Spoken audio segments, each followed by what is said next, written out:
I think I made that mistake very early on in my career, which I think I'm correcting to date. Now, if I walk in Bandra, I'll find 115 Yeah. bloggers in the next lane. My issue comes up when you're willing to pay creators over there and then not pay creators in India. I'm not willing to sell out for. I mean, it's not even a sellout. You're not even paying me, so I can't Yeah. even call it a sellout. It looks very easy from the outside. You just think, oh, I'll make a video, I'll make a lot of money, oh, I'm going to be like a millionaire. It changed a little bit here and there when I would put my husband on the call instead of me because they would Oh. hear a man's voice. Oh. When they bump into my mom at places, it makes my week. Because my mom, Uh-huh. she loves it. She lives for getting recognized. Now I need to record everything. I need everything to be documented. I was working on my wedding day. Thank God I didn't vlog then Are because you otherwise I would have vlogged my serious? wedding. Oh my Yeah. God.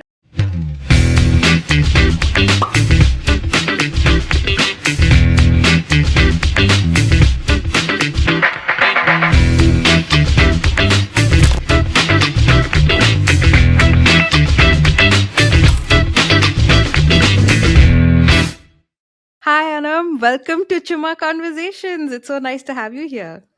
Thank you. Thank you for having me and thank you for being kind enough to schedule this again because of my health. I really appreciate it.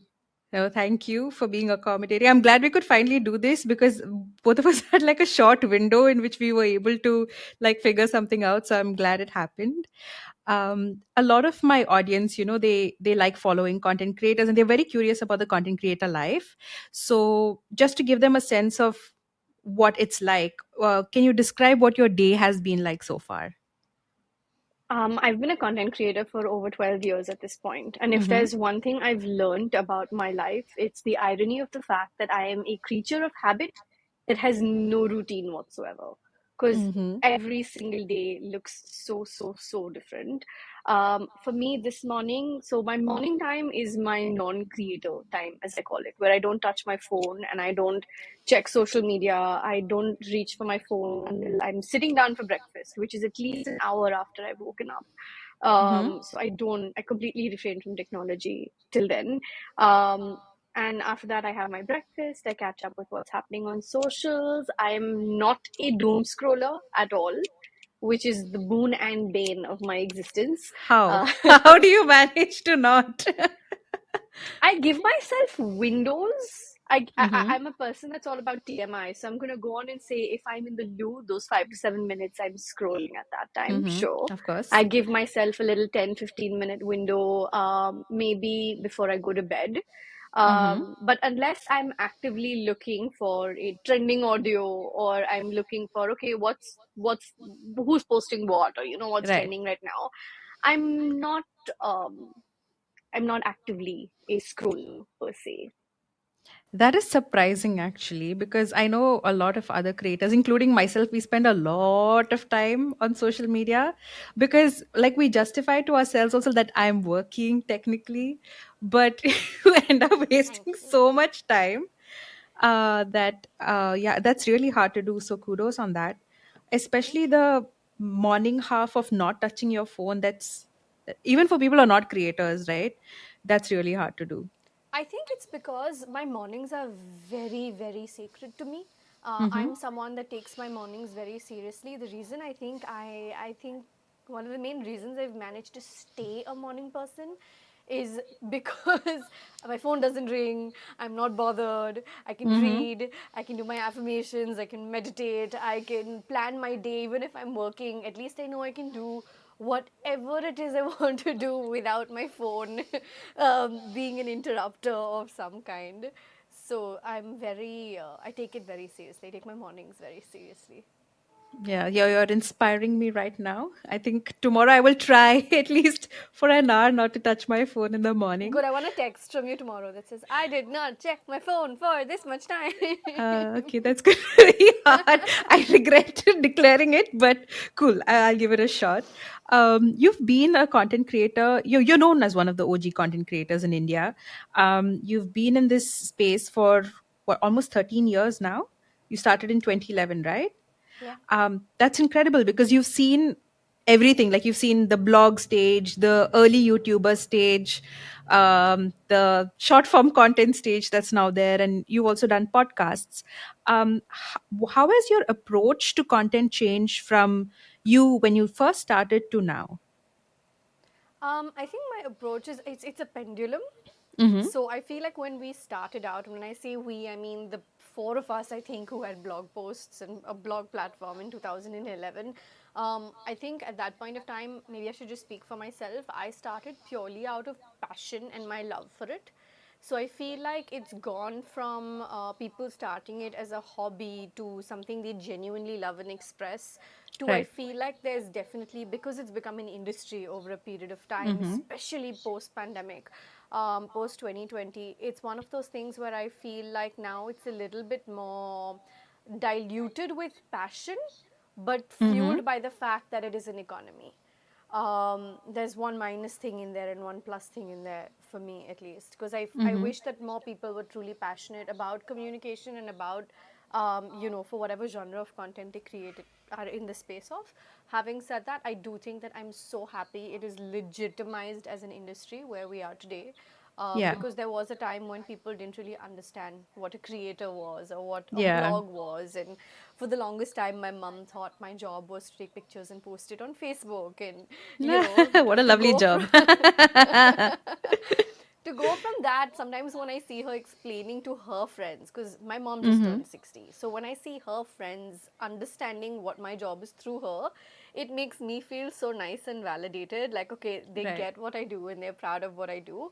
I do think that the space has changed a lot from the point of view of, like I said, a just basic validation and legitimacy as an industry as a whole, because we're part of the advertising world now. Right. The advertising world has such a strong division between being mainline, which is offline, print, OOH, Mm-hmm. and then you have your, online and digital means of advertising where influencers take up I think a little over 40-45% of the chunk when it comes to budget distribution. And then I feel like when it comes to short form, like you said, being in the phase that we are today, I Yeah. have to be very honest and tell you, I'm not a fan. I understand that we're playing to the tune of the fact that attention spans have gone down. Again, I think there's also a little bit of post-pandemic psychology to be studied in on that front, but I do think that I'm personally a fan of just long form content. Like, I will not go to bed without watching a 30-minute video or a Yeah. 40-minute video or a vlog that's an hour long. I'm one of those people, Right. fully. And I notice So I also a think, lot of your videos on YouTube are also along the 20-minute, 30-minute, sometimes 40-minute mark as well. They are longer than people would usually say keep your videos to 5 to 10 minutes long, right? But you like making longer videos and your audience also likes the longer vlog format. Um oh yeah, when I post a 15-minute video, it's like I'll see the comments that will be like, this video is too short, and I get it because even I think it's too short. yeah. Yeah, your observation is on point. The approach that one takes to different platforms is very different. Like your approach to YouTube would be different. Your audience is also very different on YouTube versus Instagram. So, as a creator, did you ever come to a point where you were like, okay, let me just focus on just one platform because I'm not too comfortable with the other one? I think I made that mistake very early on in my career, which I think I'm correcting to date, if I'm being very Mm-hmm. honest. So I started out with a blog, right? Like a whatwhenwhere.in, where I Yeah. would write like long form content. And then Instagram and Facebook and all of that happened. And I did invest a lot of my time and efforts onto Instagram. Mind you, while I was doing all of this, I was on YouTube, but not for my own channel. I used to Mm-hmm. work as talent for other YouTube channels. Oh, okay. Um, yeah, so I launched Fashion Tube in India. I was on two other channels after that, Style Files, and I didn't fully understand the YouTube world at that point of time because it was just so nascent in India. And Mm-hmm. also, I think that the networks that I was working with obviously found advantage in keeping me on as talent and not really telling me how the YouTube world works. So not Mm-hmm. really giving me the whole picture of how big it could be if I was doing it independently, let's say, Right. for example, right? And so I spent about 5 to 6 years in that space. It was only in 2018, no, 2017, Okay. when I got active on my own channel. And by that point, I had already been a creator for about 6 to 7 years. Uh-huh. By then, the early YouTube zone was fading out, and now Yeah. YouTube was really picking up. So while I feel like I had the first mover advantage in the content space on YouTube, I feel like I lost some mileage there at the start. Mm-hmm. But I don't think I can ever pick between an Instagram or a YouTube. They're both very much my platforms of focus because I do think that they bring very different things to the table. I Right. think that the audiences that we're speaking with on those platforms, at least for me, I can say are very different Yeah. psychographically, also demographically, because I'm looking at the data as well. But I'm gonna go on a limb and say that YouTube has become my absolute favorite social media platform because it gave me what I call a second lease of life to my career in Mm-hmm. 2017. Because in 2017, I was feeling very done. I was feeling like, I don't like the direction the space is going in, which is something I go through once every 6 months, even now. Every That was six a, but months. yeah, I feel once you every on six that. months. Once every 6 months, I'm like, ये क्या है? ये content नहीं है. इसके ऊपर, how does it have so many likes? You Oh, feel tell like me that. about it. Yeah, yeah. So I'm being very honest with you on that front. I feel like when you are someone that grew up reading newspapers and magazines and aspiring to be a beauty editor at a leading Mm-hmm. publication, because there were no creators for me growing up, right? Um, I view content as content, which is why even when I would vlog, I would perceive vlogs as filler content for the longest time. Mm-hmm. I didn't have it in me to surrender in and say, I'm going to be a vlogger or I'm going to do everything in vlog format. Because some part of me at that point, I have to confess, looked down upon it being just everything because इसमें content क्या है? Mm. It's like people who make fun of reality TV. You know what I mean? Yeah. And I was fully wrong. I was fully wrong on that front also, I have to admit, because I realized that there's a lot that goes into making every vlog entertaining, interesting, making sure people watch it all the way to the end, making sure they come back for more, for the next one. So my journey with YouTube has been interesting because for me, I feel like it only started in 2017. And the Mm-hmm. way I treat YouTube is very unfiltered, very just I'm me. If my hand makeup's not done, it's not done. If I'm not wearing a bra, I'm not wearing a bra. I'm in a shirt and shorts right now, and I've been vlogging this week, so my vlog fam has seen that before I came on over here because you're only seeing the shirt. This fine I'm also wearing shorts. afternoon. I'm like, it's only seen to here. It's okay. Exactly. So yeah, whereas on Instagram, while I do try to keep it as real and raw, and I don't edit my photos, I'm a big believer in Mm-hmm. not having people perceive things the way they don't exist. Right. Um, I understand that Instagram is still a little bit more curated and polished than Yeah. YouTube in that sense, but I like YouTube more now. So I also think because of YouTube, because it's a long form content, there's more nuance to it. So your audience understands you better. They form a deeper connection with you. They are able to, like, whereas when you're just scrolling, you see someone for 30 seconds, you're like, okay, yeah, it's this person. But I think, like, I'm guessing like your audience now knows what your favorite breakfast is. I'm guessing brun pao and keema. See, staying power is there. So yeah, but a lot of creators, you start off doing everything by yourself, but you now have a team. So at what point in your career did you decide that, okay, I need more help with my work? my first hire was really truly an accidental hire. In 2016, I was working on a project that required for me to coordinate with 115 bloggers pan India. Okay. Yeah. Wow, that's a lot And of people. And it was at that time, and mind you, this is June 2016, not 2024. So Mm-hmm. 115 meant I had to go pan India because Bombay didn't have those many bloggers. Right. No city had those many bloggers. Now, if I walk in Bandra, I'll find 115 Yeah. bloggers in the next lane. Yeah. So I'm talking about a different time where you actually had to find them because Mm-hmm. Instagram was there, but it wasn't Instagram. You know what I Right. mean?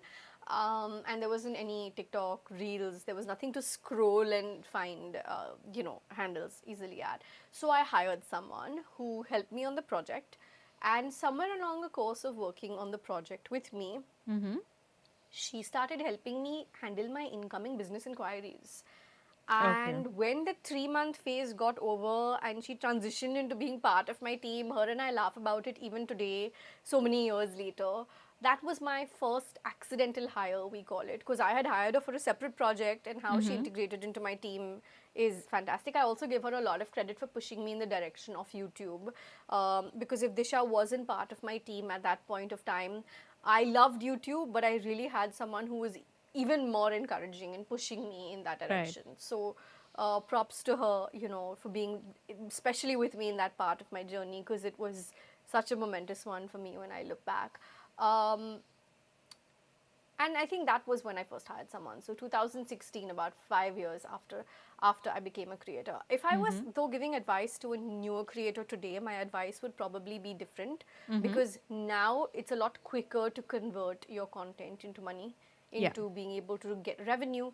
So I would say, as soon as you can't handle your own business inquiries, or you start feeling uncomfortable talking money with clients, because that does happen after a certain stage, Mm-hmm. go ahead and hire someone. Do you also have an editor on your team? Mm-hmm. A question I had is, when you're vlogging, a lot of it is your personal experience, and I'm guessing you've filmed many, many, many hours of footage. So, do you have to sit with your editor while you're editing the vlog, or do you like have a storyboard with a rough outline that you provide to your editor? Like, how does that process work? So we've literally just changed the system for this at my end. I love how we're having this conversation in perfect Mm. timing to that, because when I got my editor, he used to edit everything except my vlogs, because I Okay. do think that vlogs need to have that little personal touch. Yes. Mm. So the person who's with me, Divyesh, who's part of my team, he's been with me since 2019, Okay. so 5 years. And for about 2 years in the middle, he was editing my vlogs, and then I took back the onus of and need to edit my own vlogs, because I Mm-hmm. realized that while someone else is so good at what they do, it doesn't look like I edited it, and it starts to look like a Right. film, whereas my brand is about keeping it very real and very raw. Mm-hmm. So I don't have storyboards. There are times when I know what is going to happen in the day, because I have an itinerary plan for the day and things Mm-hmm. that are on my schedule.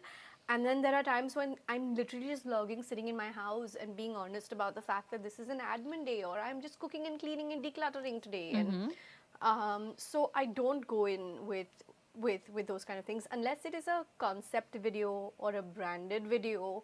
I don't like to overthink my script and Right.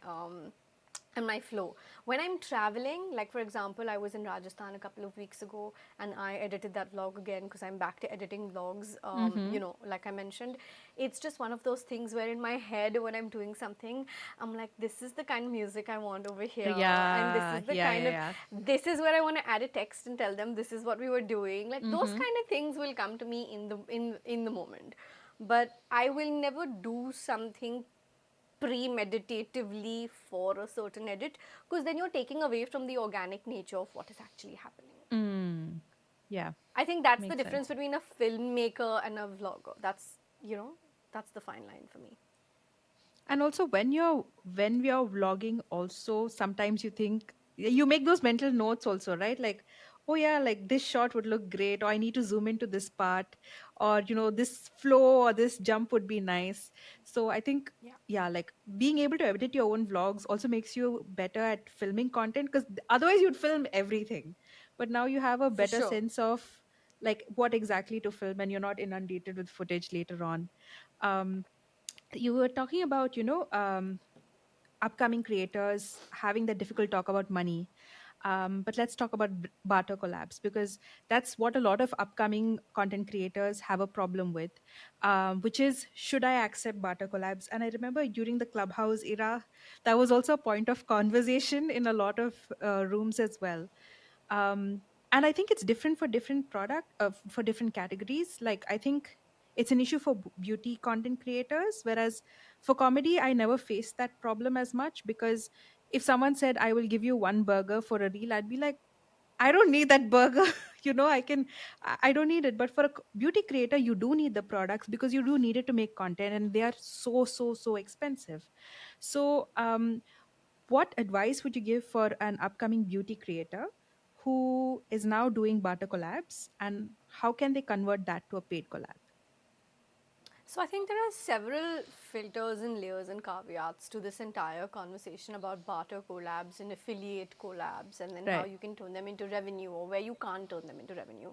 I'll tell you straight out the gate what I have a problem with. Mm-hmm. As a beauty creator, there are luxury beauty brands that have foothold in India versus them obviously also having presence outside of India. And when I'm talking about outside of India, I mean places like a Singapore, like a Mm-hmm. Europe, like a North America, like any of these places. And my issue comes up when you're willing to pay creators over there and Mm-hmm. then not pay creators in India. Yeah. Over there, I have a very clear, strong, demarcative moral issue, because then it's almost like you're treating us less than, Mm-hmm.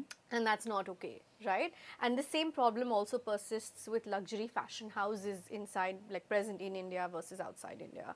Mm-hmm. I've had issues with some leading PR agencies about this that have eventually thrown me out of their PR lists because I took a stand and I said, I'm not willing to do this.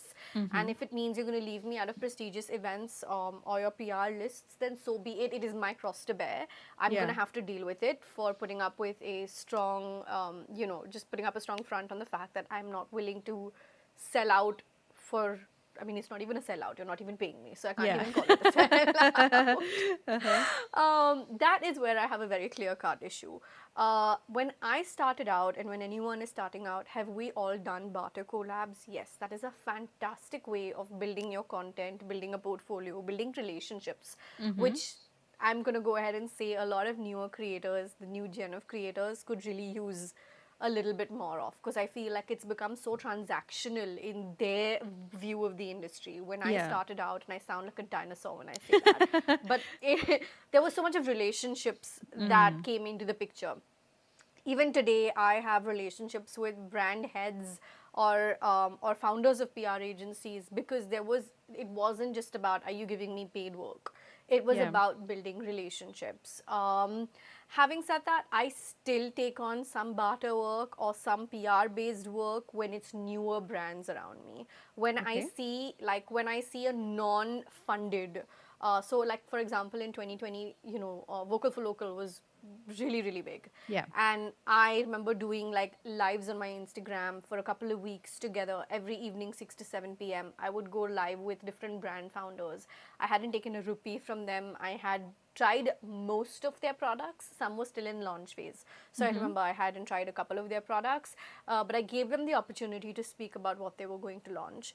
And as a brand founder myself, because we're bootstrapped, Yeah. I am so grateful that there are creators that do work with us on that basis, because if I had to choose between giving product or paying money, at Hmm. least I'm honest about the fact that I have the kind of brand that cannot afford to pay influencers money still. So Hmm. PR is the only way we can do it. And so Hmm. what I do to make sure I'm fair on both sides is that when I have other brands like mine that come to me across categories, across genres, I Right. say yes to that, because if I think the product looks interesting and I like it, I Mm-hmm. will feature it and include it in my content. I'm happy to do that. But if you are owned by a giant conglomerate and you're, a luxury label or a Hmm. luxury product or a luxury beauty brand or have presence globally but pay others and don't want to pay out the Indians, those kind of filters, I'm like, no, that's going out. Because at the end of the day, I fully respect that everyone's got bills to pay. If anybody says no to something, I'm always like, this makes sense. Everyone has their own point of view on things, Yeah. but the rules just have to be the same for everyone, no matter where you are in the world. That's very important to me. Yeah. But Also, like for a creator, or for an upcoming creator, say for example, they get a barter collab and they think, okay, I will do two, and then I will try to ask the brand if they will pay me. Do you think that's a good approach? Absolutely. Absolutely. That's a fantastic approach. I feel like that way you get to build a relationship with the brand in the first two goes. And you Mm-hmm. also get to see whether have your numbers gone up in the meanwhile, has it Right. given the brand an opportunity to see that, listen, this person's growth is good enough when worth investing in. Mm-hmm. A great leeway to start with your negotiations is always to look at affiliate models. If there's someone that's not willing to pay you money outright for content sold per se. And another way to monetize your assets is to make sure you ask for an affiliate code. That could be one way to go. No one's going to say no to affiliate money, because at the end of the day, every single brand is paying such high CAC volumes out there trying to get new customers on board, such high commissions when they're on other third party platforms. Mm-hmm. Nobody is going to say no to affiliates. So I feel like that's a little entryway into figuring out how you could monetize also. Hmm. That's a good point because, like everyone, you love what you do, you have a lot of passion for what you do, but at the same time, you also want to be recognized for it and you want to get paid for the work you do. But there's also that fear, right? Like, oh, if I ask money, then the brand will think I'm being like pricey, choosy, and they'll probably go with someone who doesn't want to be paid. So I'm going to miss out on this relationship. So pros and cons, right? The pro for me, when there weren't so many content creators when I was starting out, was Mm-hmm. that there was very little to choose from. Now it's Yeah. they can have their pick of the litter. Right. So so there are pros and cons to everything. Having said that, now you also have the opportunity to have a platform a lot sooner Right. than most. Now you also have the opportunity where you see what direction your career can possibly go in, and so you choose and make your own rules. I feel like making your own rules, making your own lists of do's and don'ts is very, very underrated. So Mm-hmm. you make your own rules of, what you're willing to compromise in, what you're not, and then one way or another, you'll figure out where you want to go. Yeah, it's a journey that takes a while to figure out, honestly, because it looks very easy from the outside. You just think, oh, I'll make a video, I'll make a lot of money, oh, I'm gonna be like a millionaire. But no, it So doesn't work out that way. it's funny you said that. I was talking to a friend of mine who's Mm-hmm. obviously a really close friend of mine, and someone I know through the industry, in fact, not an influencer, connected to this space. And she was working out at her gym, and she saw this girl who was about 17ish, she said, taking a video of herself working out at the Hmm. gym. And she said, "Oh, are you a creator?" And she goes, "No, no, no, I'm," she was on summer break or whatever. And she said, "I want to be a creator." So Yeah. she said, "Okay, so what are you doing to, like, put yourself out there?" And she's like, "I post once a week, twice a week, and da da da da da da." So this girl went, and, my friend started looking at her Instagram while they were speaking. Uh, And she's like, one of the videos only needs to go viral for me to hit that 10K and 15K. The attitude is such that you yeah. think that one video going viral is going to change your life. I mean, I don't mean to take anybody's optimism away, but that's really not how it works. There is, fame is fickle, and if you manage to keep it going for a little bit more than that viral moment, your 5 minutes in the spotlight, Yeah. then that's amazing. But that is not by itself going to change your life unless you really know how to then build further from there and work around it, of course. Exactly. There are a lot of pages also I've seen where all of their views are low, but they have one viral video. And then after that, they kind of plateau because they're like, oh, I become famous now. And then they don't really think about, okay, what worked in that video? What can I keep doing? And I think the main thing is consistency. I think it's so underrated. But really, the only way you can become successful as a creator is if you are consistently posting. The discipline is yours to build, the routine is yours to build, the success is yours to build, all without having any framework, with every day looking different, Mm-hmm. and with pretty much every single strategy, step, whatever you want to call it, being in your control, which is great to sound, but it also means that if you screw up somewhere, you don't even know Yeah. you've screwed up Yeah. till Yeah. much later. So I think everything looks easy on the outside. The grass is always greener on the side where there's fake grass. So, Yeah. Oh, where you show it in the golden hour light and it all looks good. You're like, that's not reality. In this space of, experimenting with different kinds of content over the years, is there any kind of content you regret making? No, yeah, I'm a very no regrets person. I tried the cringe content while we were all in the TikTok phase. What I what did the is it? What did you dances. do? Oh, I did the dub smashes. I did the Uh-huh. Bollywood. I unleashed that side of me for a bit in 2020 because we were all at home going crazy anyway. TikTok was at its peak in India just before it got banned. Hmm. Um, so I'm a very like YOLO, no regrets Are you kind of happy that person. your TikTok profile is not accessible anymore and like no one can Not see just it? not accessible. I Uh-huh. actually saw it while I was traveling through my cousin's phone, Oh, and it's been taken over by somebody else. It doesn't what? even exist anymore. How is that possible? I don't know. My handle was what mine is everywhere, Uh, which is AANAMC, Aanam C. C stands for my last name. And not only does it, like, I obviously can't access it, but right. I saw it from my cousin's phone and it now belongs to somebody else. My That old is so content has been strange. deleted.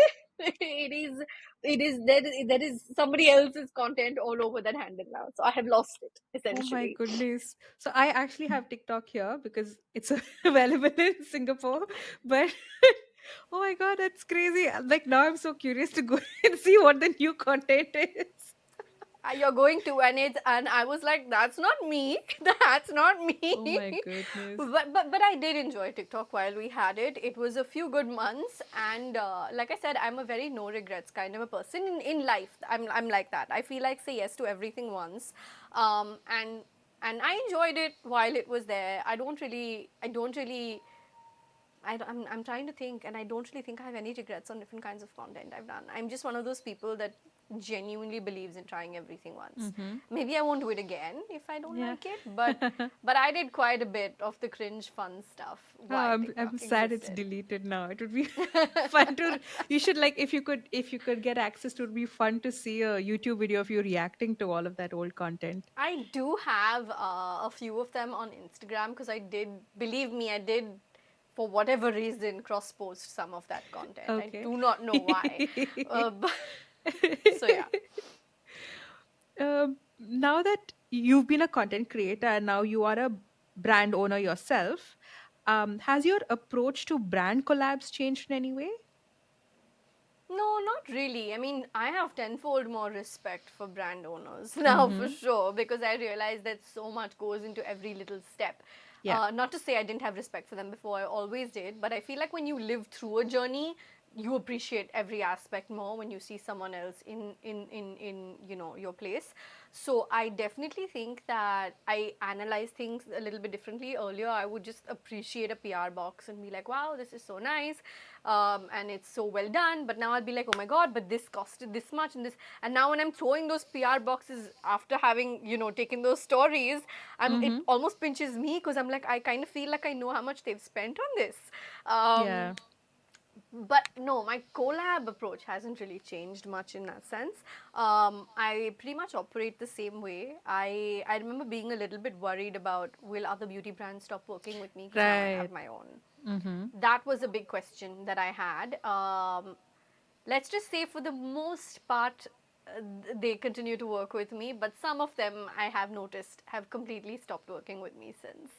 And it's okay, it's part and parcel of the process. That's what I tell myself. Yeah. Does your audience draw comparisons like, okay, Anam, you like this product, but how does it compare to your own, etc.? Do they ask those questions?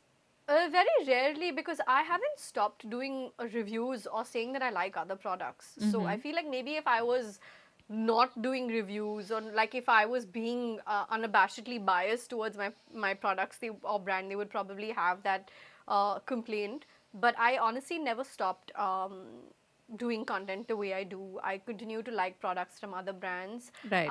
Anam the creator and Anam the brand I always say, have a very small intersection, Mm-hmm. which is when I'm creating content for the brand. Yeah.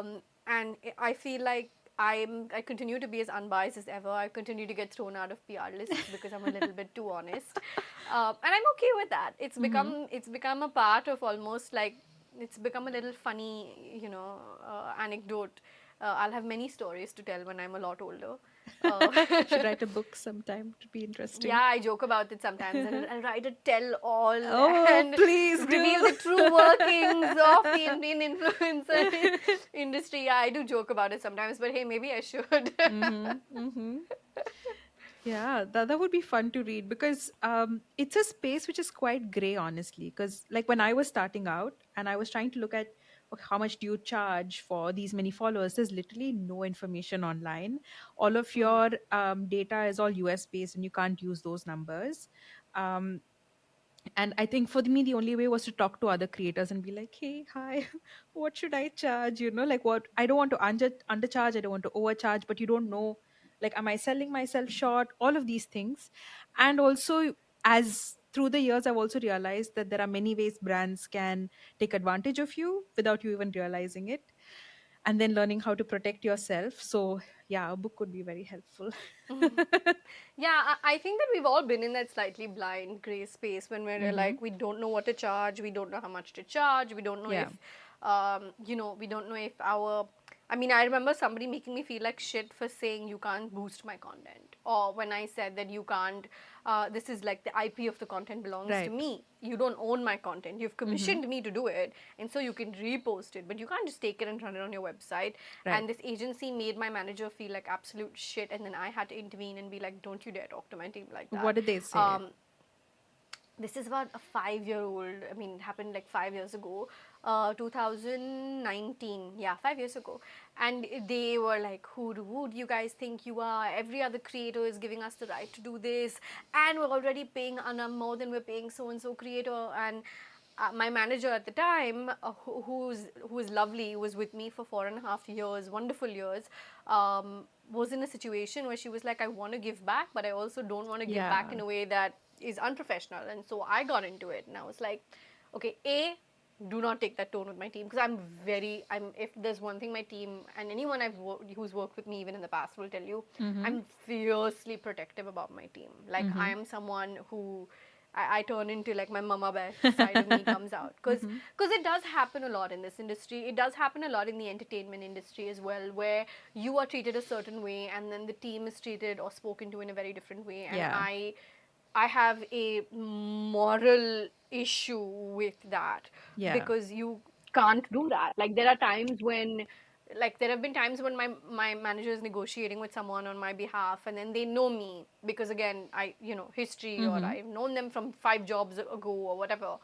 And then they'll message me, and then they'll be like, hey, da da da da da, this is what your manager's given me, can you give me a better quote? And I'm like, What? she's my manager for a reason. Like, that Yeah. call is hers to make. She knows what's happening, and I will not Mm-hmm. step on her toes. Mm-hmm. So I feel like there's so many. Maybe that book should happen. Yeah, As it I'm should. having this conversation, I'm like, I want to talk about your brand because it's amazing to see what you've created, and congratulations on the thank award. you. That's amazing, and it's so nice to see how you've gone from being a content creator to actually building your own business. And it's not easy. Like, it, to the outside world, it might seem like, oh, it's so easy for her to do, but it's not. Like, I was reading somewhere, your brand Verified, you launched it in 2021, right? But you Yes. said that you've spent 4 years researching it, which is a long time to be working on building something. I was just curious, why did you decide to launch your own brand versus, maybe starting a line with someone who's already established? Because especially beauty needs so much time, research, formulation, testing, etc. Like, why that call? Money, capital. um, so first things first, I think that I had already done two drops of limited edition capsule collections with my glam in India. Okay. I had a good time doing them. I felt like, for me, that was like a little bit of a litmus test that can Mm-hmm. my products sell. And we sold out multiple times, both on both products. Once it was lipsticks, once it was nail paints, Mm-hmm. and we sold out multiple times over. Like, my contract had to be redone a couple of times, Mm-hmm. because of the units.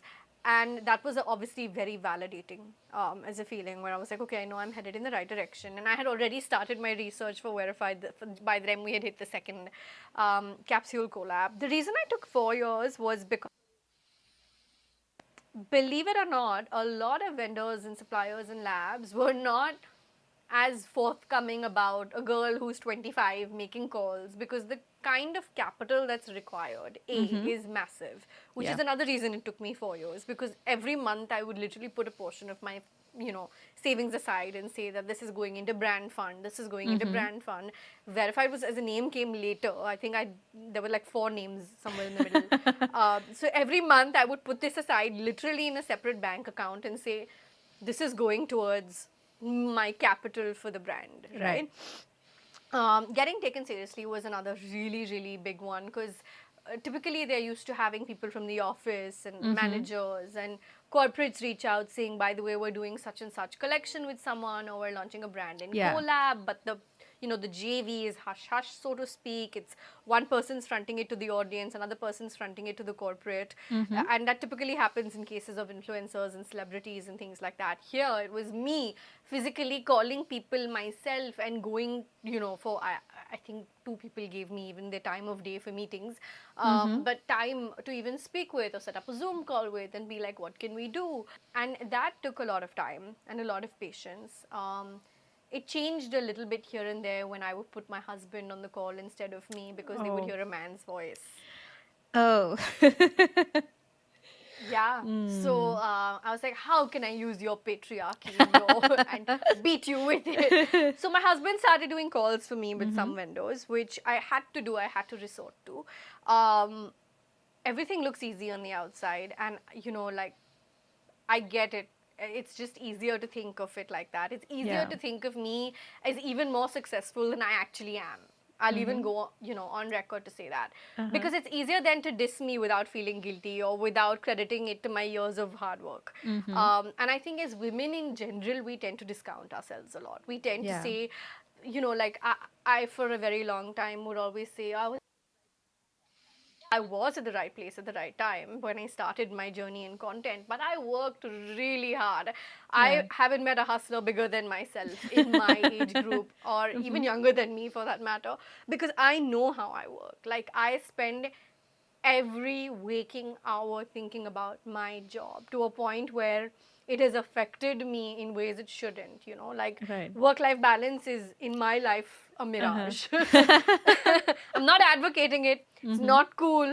I struggle with that quite a bit, and I'm finding ways to, kind of undo years of work obsession.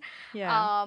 But it's taken a lot of work to even get to the starting phase. I feel like with Verified, we're only just scratching the surface. I Mm-hmm. don't think. I mean, I'm super happy about the fact that people give us all of this support and love, and that we got our first award in such a prestigious one at that. Yeah. I mean, the L Beauty Award is fantastic. I wasn't even there to receive it because I didn't Yeah. think we had a shot in hell. So How much do you there's that. regret that? I said I don't have regrets, so I really don't. I swear, I was, I was in the lane next to it for another event that I Mm-hmm. was guest listing and hosting that night, and my husband and my assistant brand manager were at the event. So I'm glad someone was there to take it for sure. I would have regretted it Yeah, I otherwise. imagine. They're like, excuse me, is anybody in the crowd? um, but it felt great. It really did. But I still feel like we're only just scratching the surface. There is so much I want to do with Verified. It does take a lot more time to get around to doing anything for us because our Mm-hmm. team is so small. And because we're bootstrapped, we don't go around throwing money at everything. We curtail Yeah. expenses where we can. We prioritize our spends for different things. We experiment at a very, very literal ground level, because unlike most, we don't really have money to burn per se. Yeah. But I feel fortunate about the fact that my initial capital that I had put in, so it Oh, is a wonderful. self-running, Mm. profitable, self-sustaining brand in that sense. But I still feel like we're at a very, very, very, very, very nascent level, and we have a long way to go, hopefully. I'm excited to see what Verified comes up with next. Thank you. Products look very promising. I think next time I'm in India, probably I'll be able to, pick something You up. must let me send you something. Yeah, tell me when you're in India. Sure. Yay. So one more thing about brand building is, as creators, you also have your personal brand, right? And a lot of companies or outsiders would look at it and be like, it's so easy for her to do because she already has a dedicated audience who's familiar with her. She has like a group of people who advertising is you can do it free by yourself, you reach out to them, etc. But the risk is also really high because it's your personal brand on the stage on at risk, right? And I've seen this with other creators also when they've launched products, and if they have not been up to the mark, then the audience is even more brutal. Other creators are, start piling on them, etc. um did you have that as a fear at the back of your mind when you launched about, you know um is this a big risk for my personal brand itself? I mean, every opportunity is a double edged sword in some way. That's Mm-hmm. just the way I think of things in life and things that come my way. There are advantages and disadvantages, and you mentioned both of them very beautifully. But, like, for example, I remember in the first month when we launched Verified, someone's package arrived open, like Oh. the package was hampered. Mm. And I got the nastiest DM from this follower.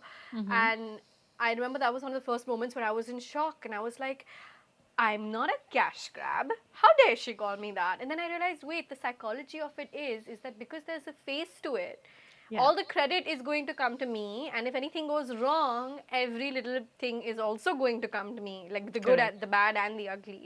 And of course, my team sorted it out. We sent it a replacement. We flagged it off to the logistics care of, and she reached out to me and apologized on her own without me having to anything. Mm-hmm. But that was a lesson for me because I realized that the credit is also going to come to me, any discredit is also going to come to me, Yeah. and you just have to take everything with a grain of salt. I don't believe in taking these things so seriously, which is why compliments never get to my head, which is why Mm-hmm. criticism doesn't get to my heart, which is why, even though I'm not living in a bubble, I feel like I'm just living in a bubble. Because Mm-hmm. in my mind, everything is temporary and everything is famous fickle. And like, one day it can all go away, and then one day could be tomorrow, and I just don't take Yeah. things so seriously. You know what I mean? I don't mean to get too philosophical and deep, and don't know if that's the direction I should go in, but that's just how I perceive everything in life. Everything is temporary. So the way I see it is that, yeah, if I have the advantage of having such a huge potential customer base right there, there's also the disadvantage that if things will go bad, people will raise their finger at me. Yeah, okay, I guess it's worth it, because Mm-hmm. advantages are so many more than the disadvantages. Yeah. So I just prioritize it and I look at that person. um, and then on the other side, there's also the fact that will my personal brand be affected? Yeah, but it is my personal brand that has given rise and opportunity to the brand in itself. Mm-hmm. So I weigh things out, what makes sense, what doesn't make sense. And if it wouldn't have made sense, I don't think I would have gone ahead and do it, done the brand and launched the brand. And Right. I'm logical to a fault. And I also don't take things personally into heart or head so easily. So Do yeah, you, just do you lots of think salt, do you lots think grains of salt. Salt Bay putting Salt on there? Bay. You mentioned about how, you like to be authentic and open in your vlogs. You're very raw, but that also leaves you open to a lot of misconceptions or people having their own assumptions about you. What do you think is something that people misunderstand about you? I don't know because I don't sit to assess who's misunderstanding and understanding what. Mm-hmm. I really don't. I think that you just have to spend your time and energy on things that matter. Like for me, what matters is okay, if someone's going to leave a comment and say something that they've misunderstood, let's say, I don't know, say something silly, I'll go and reply and I'll be like, oh, but I actually meant it this way, and I'm done. Right. To me, it's like a comment. I have gone, I have replied, I don't go back to check now what they have replied, because then that'll never end. Mm-hmm. But I've done my share of the work in going to clarify and saying, oh, actually, this is what I meant. Now, whether they take it, accept it, refuse it, make it go further, that's not my problem. Mm-hmm. My job is to show up and be my honest, real, authentic self. And most people, I'd like to think, would understand what that means and be open to my vulnerabilities, because it does take a lot to be vulnerable on the Yeah. internet. I think I didn't realize how being vulnerable makes you open till I realized my friends were watching my vlogs. Till it was strangers watching my vlogs, it didn't Mm-hmm. really matter. But then when my friends started telling me things or quoting something from one of my vlogs to me, I said, oh shit, people in my circle are watching my own videos. Yeah. So that's like, that was an interesting, I had this whole like epiphany when I was like, shit, I'm talking to everyone. This Yeah. happened, this happened a few years ago. And I realized that actually, you know what? If I'm just being myself, then what's the harm? Like, so now I feel like I'm talking to everyone. Like now I feel like now it's I've become more open since that, in fact, because now I feel like the camera is my best friend, which is both great and dangerous because now I'm like unfiltered to new extents. Like, I was unboxing PR. I was unboxing PR yesterday, and there is a sanitary brand that sent me PR. Mm-hmm. And I was like, I don't know if this is too much TMI, but I'm literally wearing a pad from their brand right now. And as I was saying it to myself in my head, I was like, are you becoming too comfortable with your camera? I am. I am. I mean, for the people that it works for, they'll stick around and continue Mm-hmm. watching my content. And if they're going to have misconceptions, then you're not part of the tribe that I'm hoping to, build, and they'll go away or they'll hate watch. I don't know, but As long as they're watching. But for does it me, feel strange? no, yeah, I don't think about these Mhm. things. No, I when you just meet don't. someone in real life, like someone who's been watching your content, and they're like, "Oh yeah, your favorite color is this, and you had this for breakfast," like I just mentioned, like, does it feel strange? It used to feel strange. It Mm-hmm. used to feel strange. Now I love it. Now it's Mm-hmm. like, oh, you're actually paying attention. Because you Uh-huh. know what? I don't remember which creator said this, but it got shared a lot on WhatsApp, the Mm-hmm. Instagram story screenshot. So I genuinely don't know who to send it for this. Um, but it was something to the effect of how they kind of got spotted at the airport by someone, but they couldn't tell their name because they would watch their reels Right. versus someone that actually watches vlogs. And I've had that experience so many times, which is why that stayed with me. I'll be taking a walk at Carter Road, Mm-hmm. which is by the sea over here in Bombay, and I'll be taking a walk in the morning or in the evening, and I can see someone looking at me and just smiling, and I can tell that they kind of recognize me, but they Mm-hmm. kind of don't recognize me. And in my head, I'm like, that's not a vlog watcher. That's a vertical content watcher. Mm-hmm. You know what I mean? Versus a vlog watcher will like tell you what you eat for breakfast or how's my cat and will ask me about my mom. There's just such a emotional difference between the way the two are perceived or the way the two interactions go. And I don't find it weird anymore. I feel like you're invested, and that's success to me. That's a great Mm-hmm. parameter for success because it means I have you engaged and I have you hooked, and I'm hopefully doing a good job of keeping everything genuine. Like when they bump into my mom at places, it makes my week because my mom, Uh-huh. she loves it. She lives for getting recognized. Okay. So Uh, she will like call me the second she gets into the rickshaw on her way home. This girl met me and she follows you and da da da. And then simultaneously, I'm looking at my DMs and there's like this long DM from someone who's just met my mom aw. and how she is exactly the way she is in her vlogs as she is in, in real life. And to me, those are the best compliments. See, those Mm-hmm. compliments will brighten up my day. Mm-hmm. And if you met my mom, then it'll brighten up my week because it really, really makes her happy. So yeah, I feel like those are not creepy at all. They're fun. They're nice. They're great interactions to have. I think also depends on your audience because your audience seems very wholesome and lovely. Like they're not the creepy category that would be like, hi Anam. No, I also don't have very many like kids. Mm. Majority of my audience is over the age of 25. I'm Mm-hmm. 32. I'll turn 33 in June 2024. Mm-hmm. So I feel like a lot of them are within the 10 years minus 10 years plus. Because Mm. I also know a couple of like subscribers that I talk to often in the DMs who are like 41 and Mm-hmm. 39. So I feel like the demographic and age group is also such where it's conversations. Mm. And when I talk about things like women and health, or I'm talking about UTIs, or I'm talking about women that need to speak up more often, or, because I like having these serious conversations, or I'm putting up a video about how women need to talk about these many things, or Mm-hmm. finances.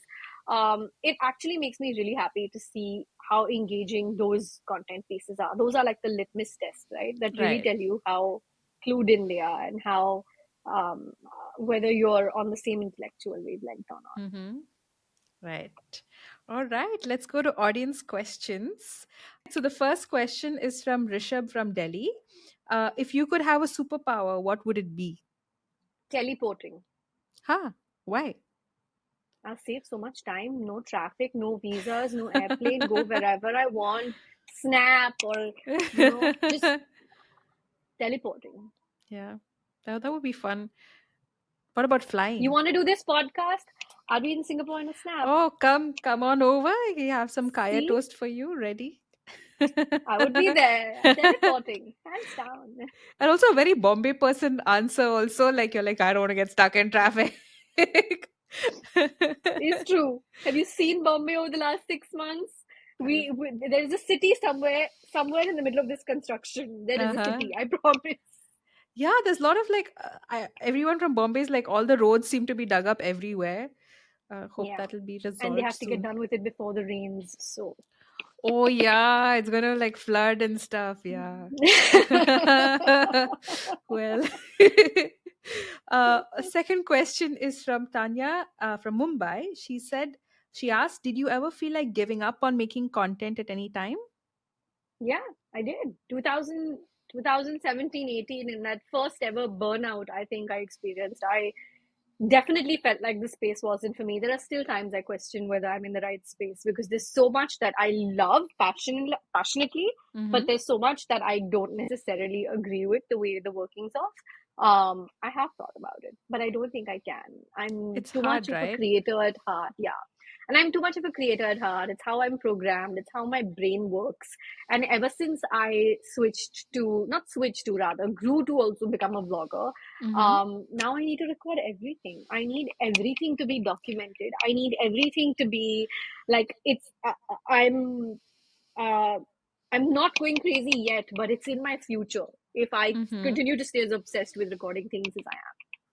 But isn't that hard sometimes with your creator brain? Like I talk with other creators about this, switching off the creator brain, right? Because everything can be content around you, but it's hard to do that when you're with friends and family. So does that like how do you maintain that balance? I don't think there is anything like switching it off for me. Like it doesn't exist. A famous anecdote that my husband likes to tell people about because he loves to pull up these incidents and make fun of me is in 2019. I promised him that I was taking 2 weeks off work. We were going to Turkey.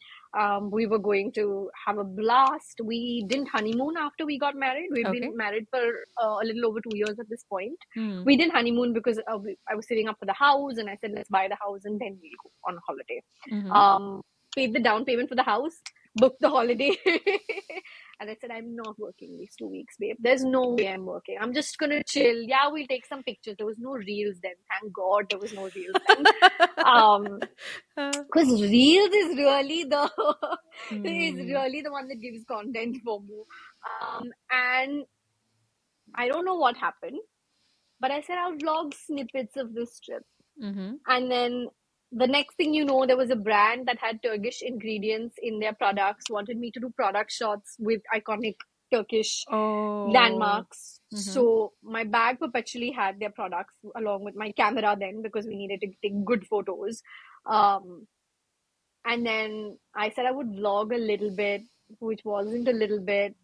And then it landed up becoming the first proper content series, travel content series on my channel. Mm-hmm. And I would say it's because of that trip that I traveled to 12 more countries within that same year Oh wow. Okay. because I covered it so much, and I'd like to think so well, that all these other tourism boards and agencies reached out to me.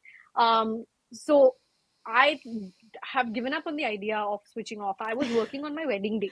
Thank God I didn't vlog then Are because you otherwise I would have vlogged my serious? wedding. Oh my Yeah, god.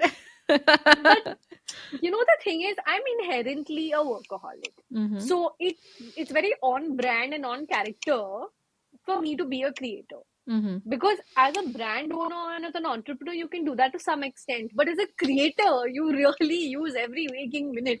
Yeah. So I'm just inherently like, this is gonna sound strange, but like when I was in college, I would do like freelance work and I would do like internships. And from my first year junior college to my second year BMM, I did Mm-hmm. 14 internships, Wow. all Okay. while participating in debates and beauty pageants and A and B and C and Falana and Dhinkana and winning at a lot of those, should I also say, sounds like I'm tooting my own horn, but like Mm-hmm. I love being busy and I like to do things that I'm good at and I like being good at things. So it's just one of those. I don't know what to do with myself in free time. I don't know what Mm-hmm. to do with myself in free time. I have no clue what people do when they're free. I read, but you can't keep reading like that much. I don't know. You get a massage. You watch Love Is Blind. You do, and I do all of that also. I Uh, promise and assure you, I haven't caught up with the newest Love Is Blind season. It's on my watch list. mm-hmm. But I get massages once a week. I read. I spend time with friends and family. But I like to work. That's who I am.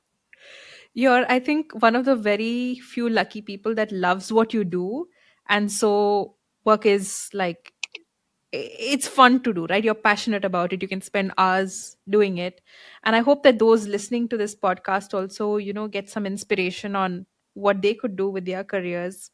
Because I'm feeling very inspired. Like, I don't know about the phone thing, not touching the phone so much, but it You definitely, can do it. yeah. Okay, I try. I'll text you tomorrow on my status. Last question is from Arya from Pune. She asks, "What is your comfort food?" I have lots of comfort food. Like if I'm sad, I probably want some dal chawal with achar. If I'm Mm. really happy, I probably want a chicken steak. Mm-hmm. I want to go have a sizzler, which is something I love to do. I love Ferrero Rochers in every mood, like in every single mood. Mm-hmm. They sponsored me once, and it was probably the best sponsorship of my Did life. you get like a huge Um, box from them for the? Oh my god, amazing!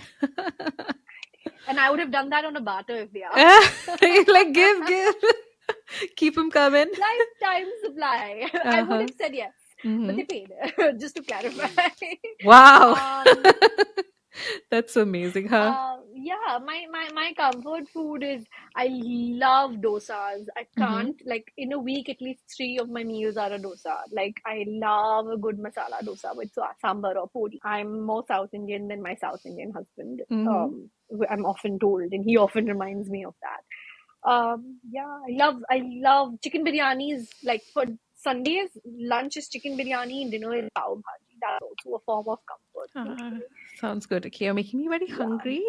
So, but thank you so much. I had a really nice conversation with you. For all of you guys watching, listening, I'll list all of Anam's socials in the description. Please check it out. She has a YouTube channel. She's very, very consistent at. You were posting videos almost every day during Vlogmas, right? During absolutely every day. that is in that oh my god, if you know the amount of time that goes into editing a YouTube video, that is insanely impressive. So she's Thank very you. consistent on her YouTube. She has a podcast, The Real Deal with Aanam C. She's on Instagram. Any other, you have a blog, anywhere else that people can Just find you? find me. My name's Aanam C, and I don't know which other platform is going to come up by the time we have this goes up. So you really never know these days. All right, we will see you there. Thank you so much and have a great week ahead. Thanks for having me. New episodes of Chumma Conversations with your favorite content creators will be out every Wednesday, so make sure you click on that follow or subscribe button to make sure you never miss an episode when it comes out. Have a great week ahead. Bye.